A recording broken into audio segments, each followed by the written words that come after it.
मालदा जहाँ पर घटना हुई है वहाँ भारतीय जनता पार्टी का बहुत बड़ा प्रेजेंस नहीं है। जिस जगह घटना हुई है वहाँ पर 80% मुस्लिम है, 20% वहाँ पर हिंदू भी वहाँ पर अल्पसंख्यक है और ज़्यादा बांग्लादेश के मुस्लिम हैं वहाँ पर। सरकार के नॉलेज में यह प्रदर्शन हुआ। प्रदर्शन होने के बाद उन्होंने थाने में आग लगाई, महिलाओं के छात्रावास में आग लगाई, अल्पसंख्यक वहाँ पर हिंदू हैं उनकी दुकानें लूटी, घर जलाए। 24 घंटे तक देश का कोई भी मीडिया वहाँ पर नहीं पहुँचा। इत्तेफाक से हम लोग कलकत्ता में थे, हमारे पास फ़ोन आए, फिर हमने अपने कार्यकर्ताओं को वहाँ पर भेजा। उन्होंने वस्तु स्थिति जो बताई तो बहुत ही खौफनाक थी, बहुत डरावनी थी।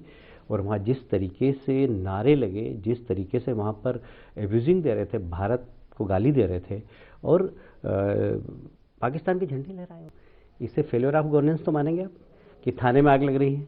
अच्छा, वहाँ पर अल्पसंख्यक हिंदू है, वो अभी वहाँ पर मालदा में रह रहे हैं क्या? जरा पूछिए मुख्यमंत्री से। आज भी वो लोग घर छोड़कर चले गए, बल्कि उनसे कहा कि आप आना भी मत, आपका मकान और दुकान हमको बेच दीजिए। और 10-20% कीमत पर मकान और दुकान खरीद रहे हैं वहाँ के लोग। तो इतना आतंक का साया है वहाँ पर। और दूसरी शर्मनाक बात है कि इन सबको लीड करने वाले लोग टीएमसी और उनके मित्र राजनीतिक दल के नेता हैं। तो सबसे खतरनाक बात यह है कि देश विरोधी नारे लगना, पाकिस्तान के झंडे लहराना, कि मिनी बांग्लादेश बन गया है वहाँ पर कुछ जिले और उसको पूरा संरक्षण दिया जा रहा है वहाँ के मुख्यमंत्री जी के द्वारा। और इसलिए बंगाल को बचाना और देश को बचाना, वहाँ पर देश की आंतरिक सुरक्षा को भी खतरा है। बंगाल के माध्यम से इस देश की आंतरिक सुरक्षा को खतरा है। फेक करेंसी वहां से आ रही है। लोग इस प्रकार आते हैं जैसे छुट्टियों के दिनों में हम मौसी और नाना के छुट्टी मनाने जाते हैं, जैसे बांग्लादेश के लोग आते हैं, हम भले दीदी कहते हैं पर वो मौसी मानते हैं ममता जी को, और वो मौसी की तरह व्यवहार करती है कि बांग्लादेश के विस्थापित आते हैं, वहाँ पर दंगा करते हैं, वहाँ पर फेक करेंसी का व्यवसाय करते हैं, वहाँ पर अफीम बेचते हैं और सब करने के बाद वापस अपने देश में चले जाते हैं। और टीएमसी सरकार कुछ भी नहीं कर रही। प्रजातंत्र तो वहाँ है ही नहीं, प्रजातंत्र तो वहाँ खत्म है बिल्कुल।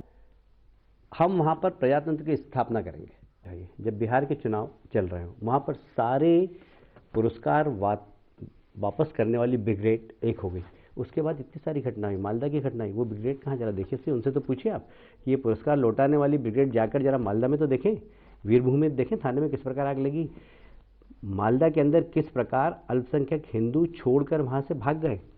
सरकार उनको, आपको लगता है कहीं ना कहीं ये दोहरा व्यवहार है 100% उन लोगों का जो कि पहले इंटॉलरेंस की शिकायत कर रहे थे, अब जब मालदा में आग लगी है तब किसी को समझ में नहीं आ रहा? कोई बोल भी नहीं रहा है, चुप्पी है उनकी बिल्कुल।